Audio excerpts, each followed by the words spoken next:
Hi, I'm Tim Ford. Welcome to the Hay Matters podcast, where the Feed Central and local ag team unpack the very best of what's happening in Australia's fodder industry. From planting through to baling, testing and feeding, we cover the characters and the information that matters most to everyone in the supply chain. Hello, this is Steve Page from Feed Central. Today on our podcast on Hay Matters, I'm introducing Michele Jolliffe, who is with the Department of Energy, Environment and Climate Action in Victoria. They recently did a article on the science behind hay fires, and we were going to discuss that today. I'd just like to have Michele introduce herself and tell us a little bit about herself. No worries. Well, thanks, Stephen, for inviting me along to talk about hay fires and spontaneous combustion. Michele Jolliffe's my name, and I work with Agriculture Victoria as a dairy extension officer based in the southwest of Victoria. So I tend to work out of the Hamilton office more often than not these days, but I work anywhere from the South Australian border through to Ballarat down to Geelong and anywhere in between. So I've been with the department now for... It's a bit scary, actually, 30 years. So I grew up on a dairy farm and I had made the famous comment that I was never going to have anything to do with dairy, and then started working in the dairy industry straight off in a research team based up here in Hamilton for a while. And then I went down to the research team in Warrnambool, which was awesome. We looked at a lot of on-ground activities, looking at nitrogen, wet soils, silage, and that's kind of where my interest around fodder and forage production really peaked. And about 27 years ago, I shifted across to extension because I got bored of research. Researchers don't like to hear that, but I got bored of research, and I really enjoyed working with local farmers to find options and strategies to improve their pasture production, and sort of fell into the forage kind of area, working very closely with Frank Micken over the years. So those who have worked in the forage area for a long time know that Frank is the silage and hay guru, and I spent a lot of time learning and working with him. So that's how I sort of ended up in this space, talking a fair bit about silage and hay and pastures and agronomy and all those sorts of things. So the reason we actually got in touch with you is because an article came out last November that I saw about the combustion in hay fires, and found that extremely interesting, and haven't really come across too much articles on that in the past. So was just interested in learning a little bit more about your research. What pushed that researcher forward, and what your learnings were from that, whether either around Victoria, the number of fires that we see every year, hay fires we see every year, from combustion or other issues. Can you elaborate a little bit more on that? Yeah, probably every year we'll put out some information think about hay fires, people. And the reason this year was probably a bit more of a focus than what we've had in previous years, and we delved a bit deeper into it, was that because we have had pretty dry seasons down here, we have used a lot of on-farm storage. A lot of hay is being bought and sold. People were really looking at trying to ramp up their on-farm storage options. So, looking at pretty much if there was, a grass, any grass that was longer than 2 centimetres was getting cut. Like everyone was out to cut as much hay or silage as they possibly could. And when we're coming out of seasons like that and we're really pushing, sometimes we don't take as much attention to detail as we maybe normally would. So we might decide to bale hay in particular a little bit earlier. Okay, we say we really should aim to bale it when it's under that 20% moisture, and you might go, oh, look, there's some rain coming, bugger it, I'll do it, it'll be fine. And the chances are in a year like this, it may not be fine, it may not be dry enough, and then we get this added risk of we can have stacks going up. And we don't, when we've spent that money to grow this extra forage, to bale it, we then don't want to see it go up in smoke. So it's a real reminder pretty much for everyone to, let's not cut corners, let's do things properly, let's make sure we focus on on the little things that can help us and make sure that we get the best quality product at the other end, but also that we can then store that product for a longer term and we don't have any issues with spontaneous combustion, because it's quite a stressful event when your haystack goes up in smoke. So if we can try and avoid all of those stresses, additional stresses after the tougher seasons that we've had, that's why we've done a bit more of a push about this is why it's important. These are the things we need to look for, and to make sure that, when we get to the end of the season, we get through summer, we get into the autumn and winter when we need this feed, we've still got the feed to feed. That's a very interesting way of putting it, but anyway. So can you go into a little bit more detail on spontaneous combustion? What causes it? The moisture, the microbes, also the relationship with the different types of hay, like loosened to straw to cereal hay, the effect and what that all happens about. Yeah. So the big issue with, so what actually happens in a haystack when it decides to spontaneously ignite or spontaneously combust? It's all about the forage material that we've cut. So be it cereal, lucerne, straw, pasture, whatever. It's actually quite rich in sugars and proteins, but also it has quite a lot of moisture in it as well. And the moisture feeds the microbial growth. So the little microorganisms that are in there, the little bugs, if we want to use an even simpler term, they will eat. It gives them the moisture gives them enough energy to continue to reproduce. And as they reproduce and grow, that generates the heat. And as that generates the heat, and it's particularly important if it's in a moist environment, particularly for those heat producing fungi and bacteria. So they're looking at they want to be in an environment of around that 25 to 30% moisture. So when we talk about baling hay, we want to make sure it's baled below 20%. So anything that gets above that 20% to 35%, that's when our bugs start to grow. And they get really happy and they're generating away and they start generating some heat. And then what also happens is that the quality of the hay starts to drop. So if you've baled some good quality cereal hay that you're pretty happy about, but you've got moisture in there and it's growing, the quality of that hay will start to drop as well as get hot. And then you can hit this problem where it spontaneously combusts or it ignites. So we usually see that happen within 2 weeks of baling, but it can also occur anything up to 3 months. So it will depend on how wet that forage or how much moisture is in that forage as it goes into the baler.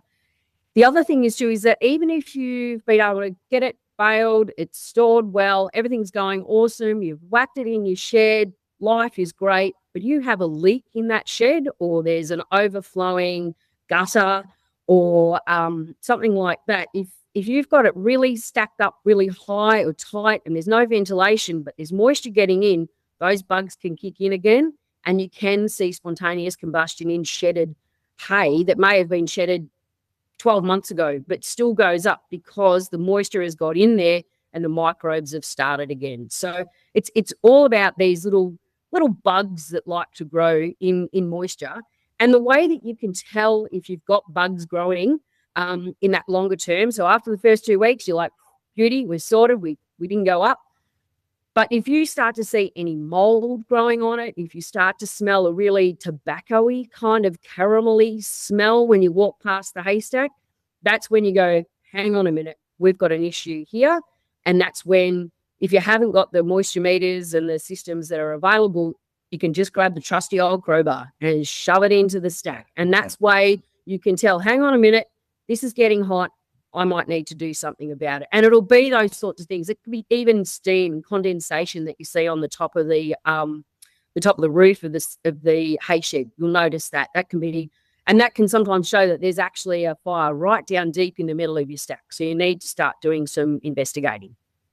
So do different species have different ignition points or something like that? Like is cereal a lower ignition point and then a lucerne or a vetch? No, not at all. It comes down to how much moisture is in there. So if there's still a lot of moisture in the nodes, so cereals can be tricky because of the nodes and the seed heads. So you really need to make sure that you test that the forage before you put it in the baler. So there's a couple of really easy methods that you can use. So you can people refer to it as the bull bar test or the ute tray test or something like that, where you actually get forage the nodes and you squish it.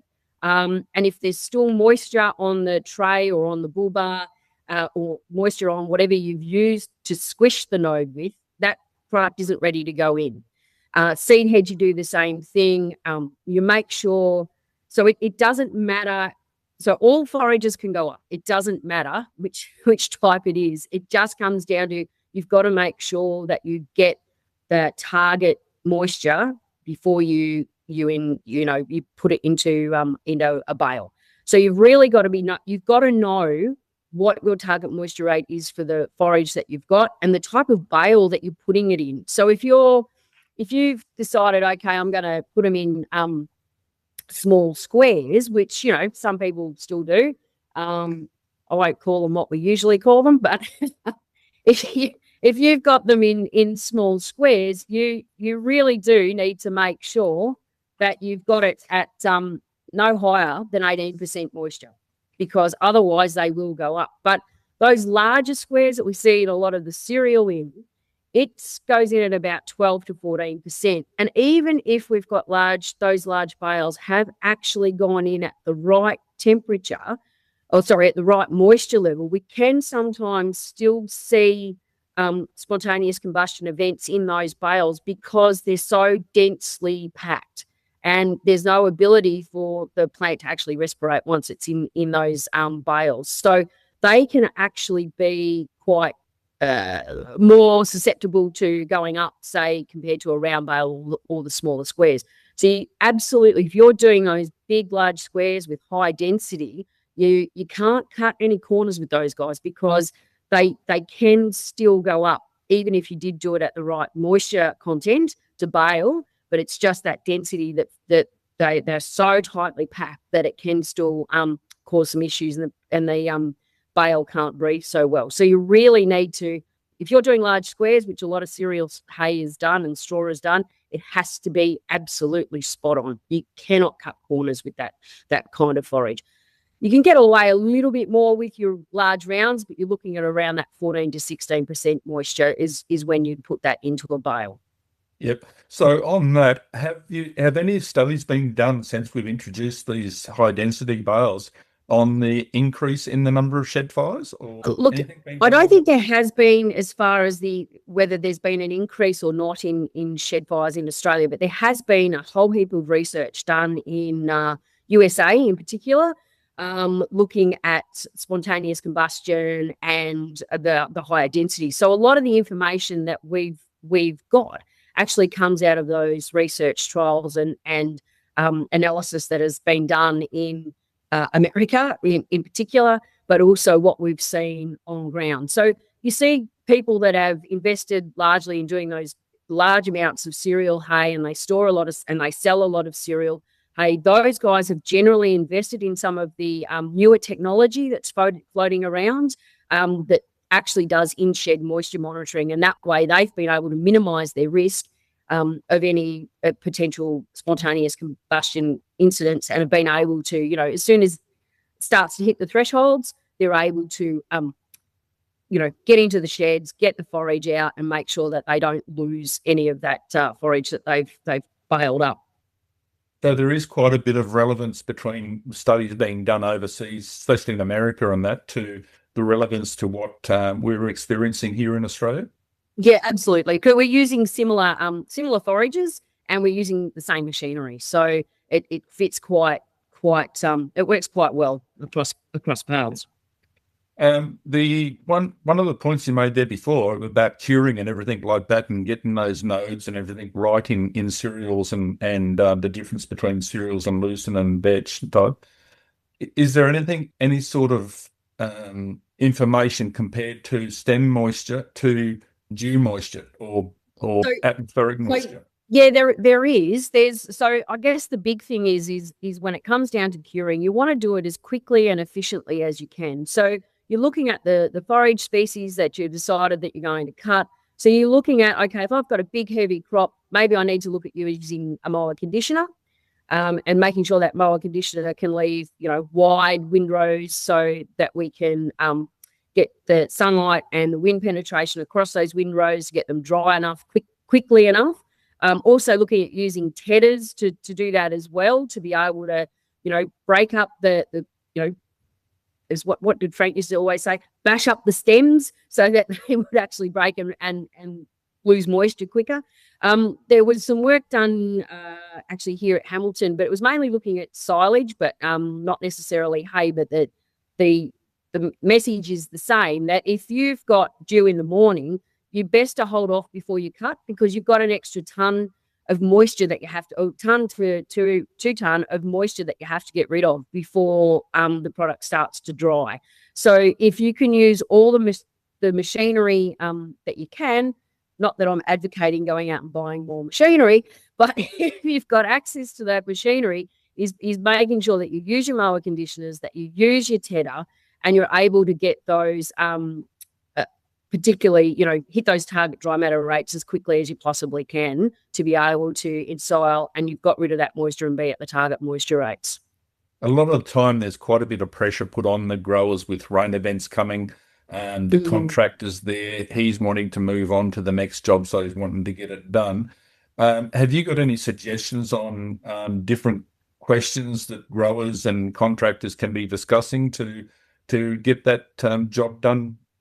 Yeah, look, I think the real key with it is communication. Is just be able to keep talking, discussing it with each other, looking at the long range weather forecasts. I know they're stress inducing and create many grey hairs. It caused us many issues at home this year as well.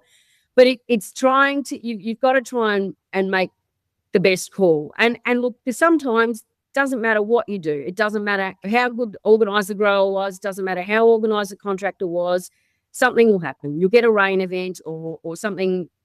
Something goes wrong. Machinery breakdowns are a classic. So when that happens, it's making sure that you know what paddocks were the ones that were impacted, and then you look after that hay differently. So instead of going through and saying, right, I'm going to stack all the hay that I've got, we're going to put it all in one place, you minimise your risk and say, okay, I know these areas, we got 20 mil on them, and they will line ball when we baled them. So, okay, if that's the case, I'm going to actually store them somewhere else. I'm not going to store them in my hay yard. I'm not going to store them in my haystack. I'm going to store them a little bit separately. So if anything goes wrong, I can keep an eye on them so things don't go wrong. But if anything does go wrong, I minimise the losses that I could have in other parts. So it really is trying to, and stuff that gets wet again, it may be as simple as you're going to have to run a tedder across it again, which I know is an added expense, but what's the added expense of a stack actually burning or it getting away and impacting on the rest of your property? So it's one of those things where, yes, it may cost a little bit extra by running the tedder over it again, but it's pretty cheap insurance compared to burning a whole heap of stacks. And as we know, hay yards are usually pretty close to machinery yards, and all of a sudden it becomes it was an expensive event to start with, and then it becomes a really expensive event. And putting those wet stacks close, it's incredible. I've been around a number of fires over my years, and it's incredible that the distance you have to be apart. And you think you're far enough apart. Well, I always say treble it, because you'll never, it's never far enough away. Never, ever. No. Yeah. So the other thing there is, what about the use of preservatives?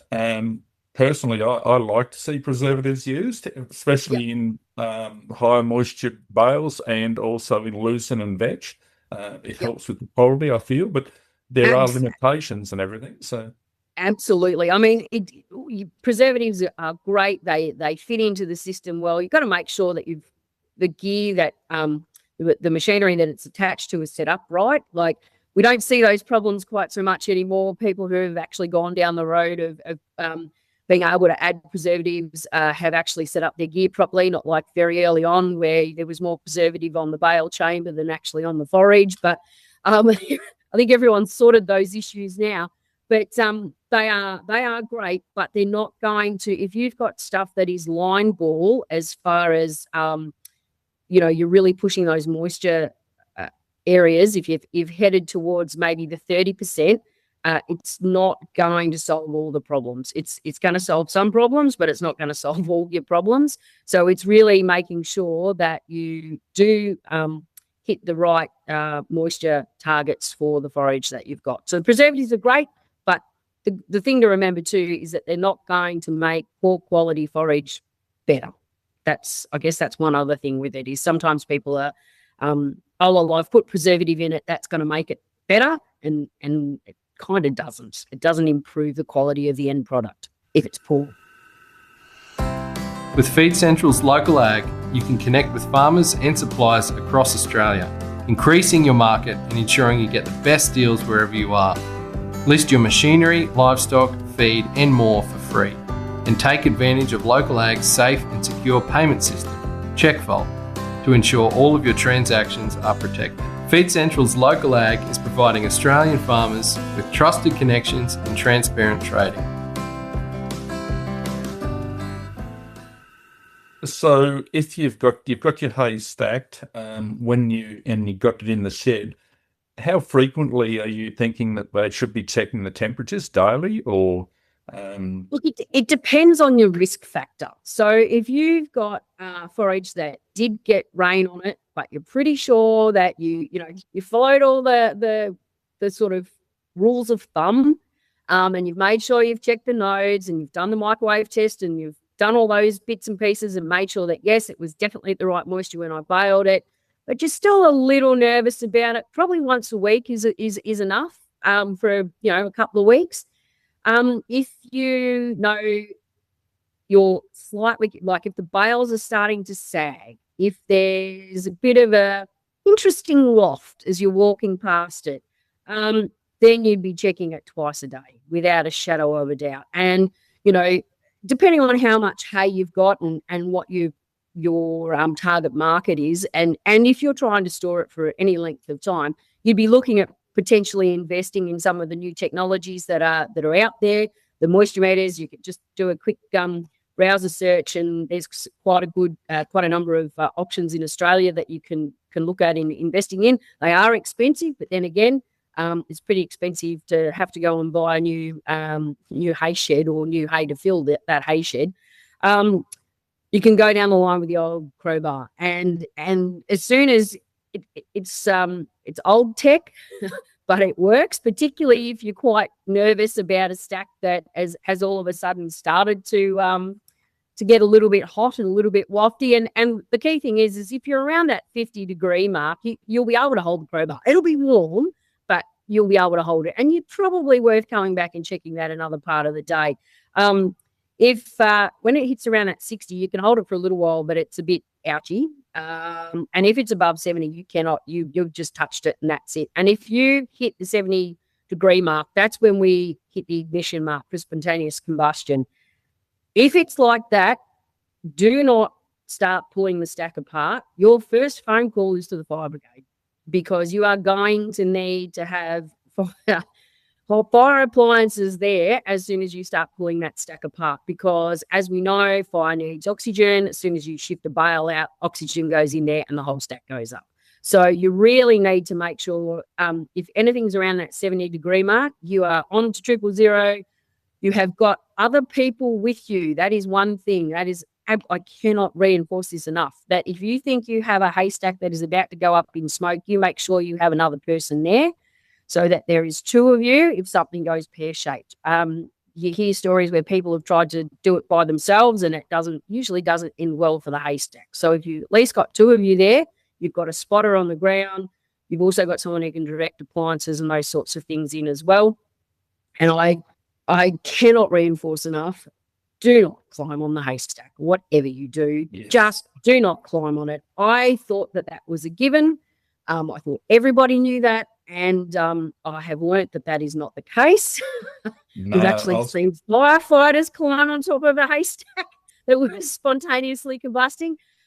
So just don't climb on a haystack that's on fire. You're not going to be able to put it out any better. It's just don't, because you can end up down in the middle of that fire and it's not that stack, and it's not going to end well. Of all things, I was talking to a grower yesterday, and he talked about climbing up on the stack, and I said, "No, don't." Just don't. He said, Just "I don't. always do it." And I said, "It is fraught with so much danger, either Absolutely. potential Absolutely. combustion or just even falling off the top of the stack. It's Exactly. not worth it." It's just not So worth it. when we've got these moisture meters now that you can go around and test bales, and also, as you say, you've got those monitoring systems now that will give you the temperature and how the temperature is increasing and subduing, sort of thing. But so if the temperature was the monitor was starting to tell you it's at 50 degrees, you're comfortable at that stage that we start pulling them out of the shed? Yeah, and absolutely. looking? So if it's around that 50 or 60 degrees, you can be you can quite safely start to separate them out. There's no worries about it. If you're starting to move towards that 65 to 70, you've definitely got the spotter sitting there making sure, or you've got your own fire appliance. You may not necessarily have to ring the fire brigade yet, but you've at least got someone there with your own water cart ready to go, but also with a phone that is going to ring straight away if something does go pear-shaped. But anything over 70, absolutely do not start pulling it apart until you've got the appliances there, because otherwise it can become bigger than Ben-Hur. Yeah. Michelle, I love driving into a property and seeing a shed and seeing that, all the bays stacked well and safely and everything so we can get around it. And I love seeing those gaps, between the bays where we can walk in and out, sort of thing. It gives us access for our inspections and everything like that. But also, I think it's great that you can actually walk down those, and if there's an issue in that shed, you can pick it up fairly quickly by the aroma, as you said, or how the bales are leaning or anything like that. Is there any study that's been done on best stacking systems or process and size? So how big? Because I go in some very big sheds, so. Is there something any studies been done along that line? Look, I haven't actually come across any, Steve, as far as, well, and to some extent I haven't actually gone looking for them either, but I know there has been a lot of work done in America, the United States, yet again, looking at, sizing of sheds and those sorts of things. But I think the key thing is as long as we make sure that there's good ventilation, that you can feel a breeze running through it, that it's all not stacked really tightly and densely together. And as you said, having those walkways are just great to be able to get in and see what's going on.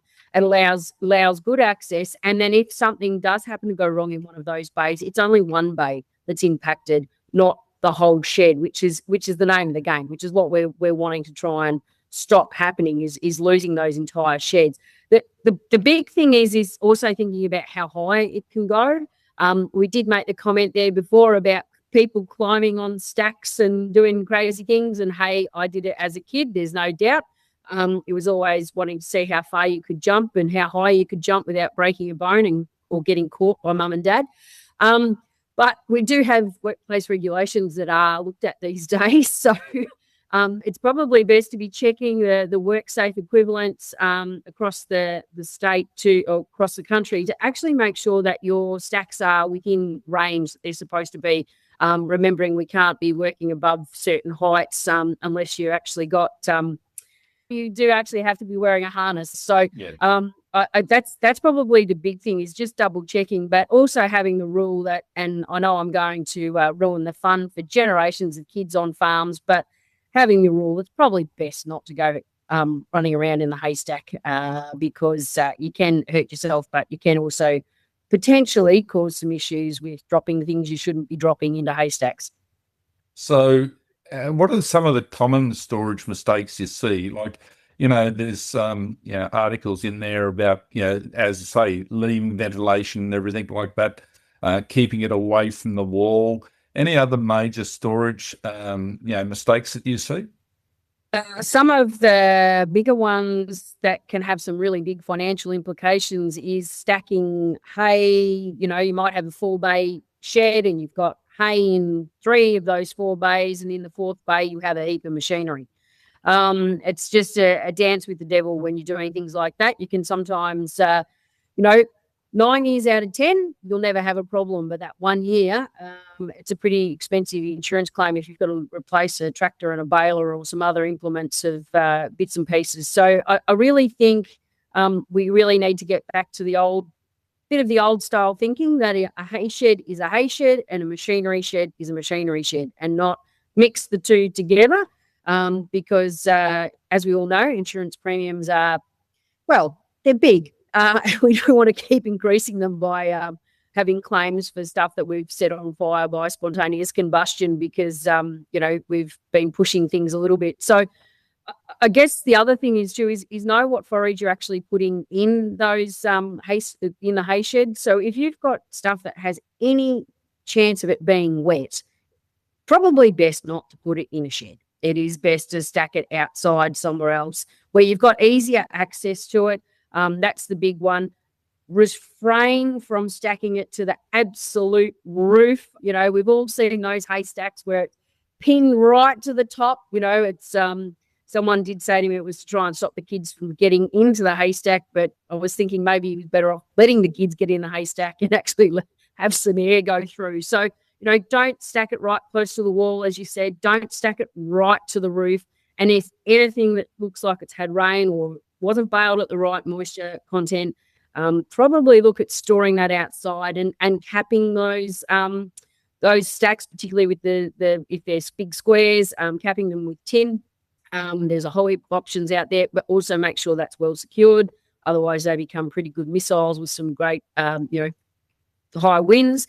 Or, tarping them if you're looking at some really long-term, round bales. We've seen some people have actually tarped them with some success to make them last a bit longer than, say a season, maybe getting through to three or four seasons. So they're probably the key things. Don't mix machinery and hay.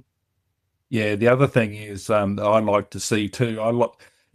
The headlands, when you first go into a paddock and you're baling the headlands, I like to actually see them kept separately and out of the shed. Absolutely. Yeah. That's a major. I've seen a number of fires with that because of the headlands weren't cured correctly. The rest of the paddock was fantastic, but the headlands weren't good. The other thing that I see occasionally is the people are stacking hay right next to lights and also power points. Absolutely. Yep. It's another major one too, but the machinery one is also a major one. The other thing there that I just wanted to touch on was, have you done any research with, we're getting more and more of these steamers are out there. Have you had any research done with the steamers and how they're affecting the actual moisture in bales and fires?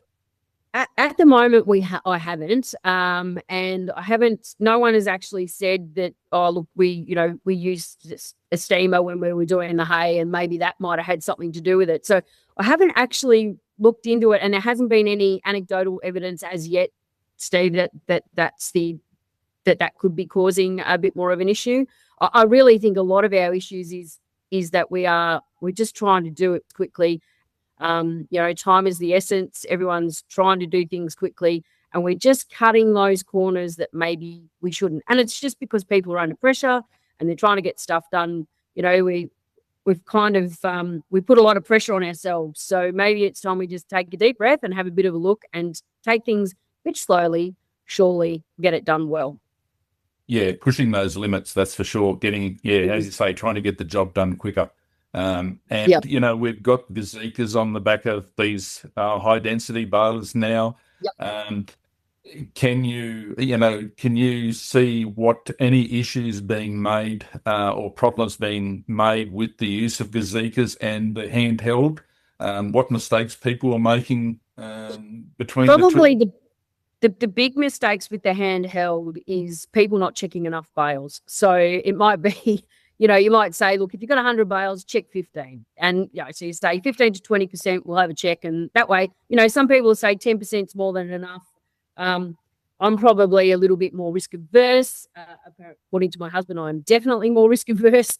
So I'd probably go the more 15% to 20% to check. But that doesn't mean you check the first 15 bales and say, yep, we're right. We're at 20%. We're cruising. We don't need to worry.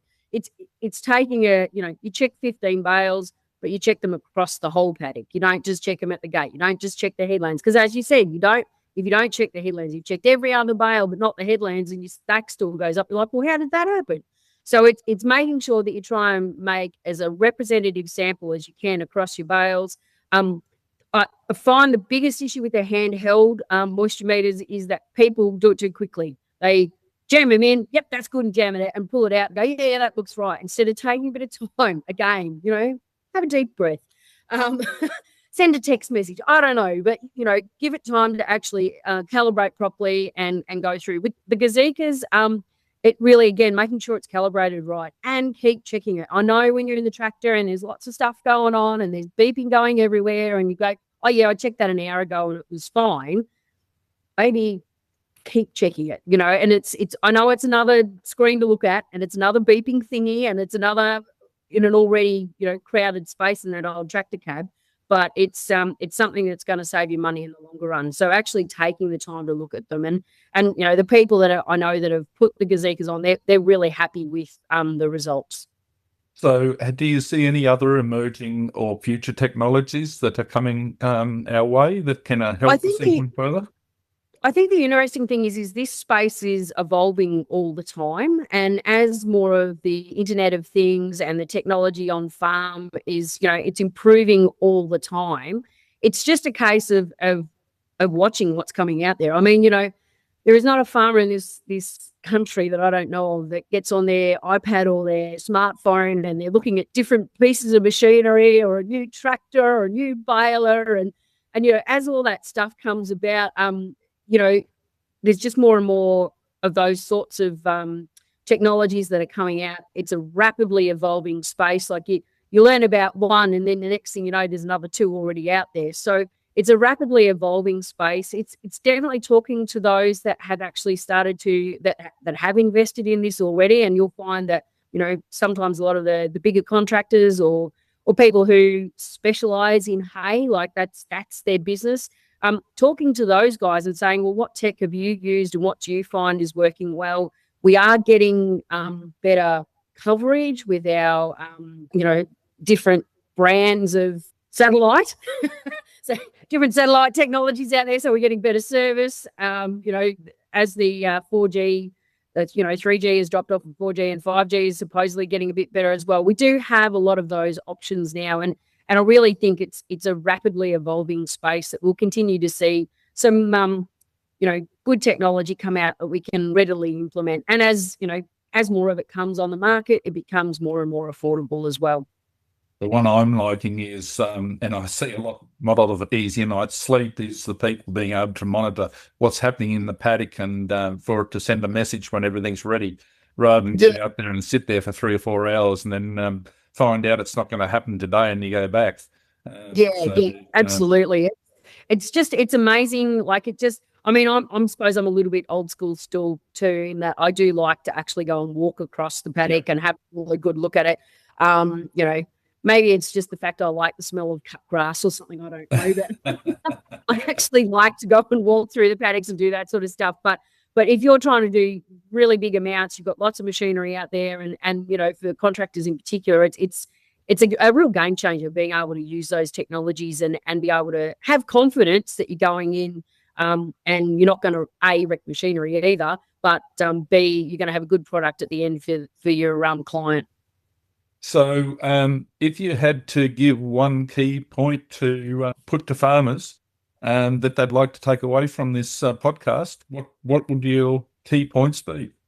Look, I've got a couple of key points, Stephen, and the first one being is that if you've cut hay and you're a little bit worried that it may be a little bit wetter or have a bit more moisture in it than you'd like, just check it. Check the stacks, take the time, slow down. Don't just fly past it on the motorbike or the side-by-side or the ute, but, actually slow down, get out of the vehicle, go for a bit of a walk, have a bit of a smell, have a bit of a look.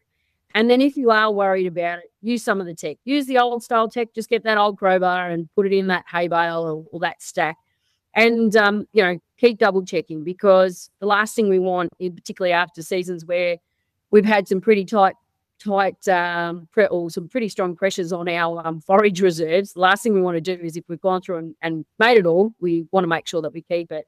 The other thing is really make sure that you know the target moisture that you're aiming for the type of bale that you're making. So if you're making the small squares, make sure it's no more than 18%.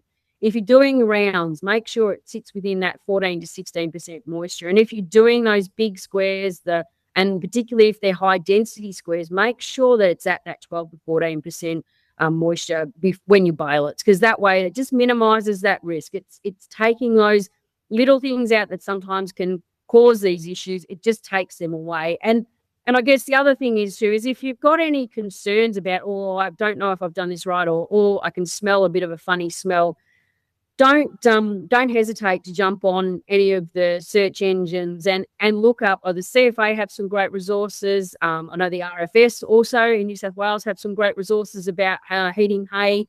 Agriculture Victoria on our website, we've got some great articles there as well about heating hay and what to do about it. And I'm pretty sure that the other state primary industry departments also have it on websites. And the other thing is too is talk to other people in your area as well if you're a bit unsure. Sometimes the old wise head that lives next door isn't a bad person to have a chat to if you're worried about your haystack. Well, thanks, Michelle. That has been fantastic having you on today. Your experience and your expertise in that field is brilliant. And thank you for joining us. No worries. Thank you very much, Stephen, for having me.